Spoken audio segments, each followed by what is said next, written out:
আমি কাদার মধ্যে পাও ডাইবা গেছে, আমি আপনার লুঙ্গি সহ জামাটা উঠাইতেছি আর ওই অপদার্থ এটার ভিডিও। তাহলে মানুষ কি পরিমাণ, ছেলেরা কি পরিমাণ বিকৃত মস্তিষ্ক, কি পরিমাণ প্রতিবন্ধী আপনি বলুন। একটা জলজ্জান্ত বাস পুড়ে যাচ্ছে, হাজার হাজার লোক ভিডিও করতেছে। একটা জলজ্জান্ত মানুষ পানিতে ডুবে যাচ্ছে, হাজার হাজার মানুষ ভিডিও করতেছে। এই হলো প্রজন্মের এখনকার হাল।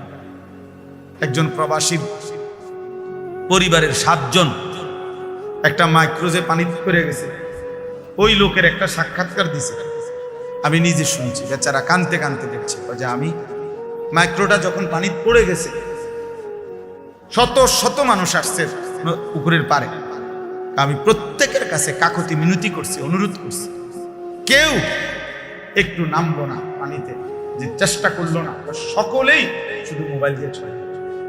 আল্লাহর কসম, সে আফসোস করছে।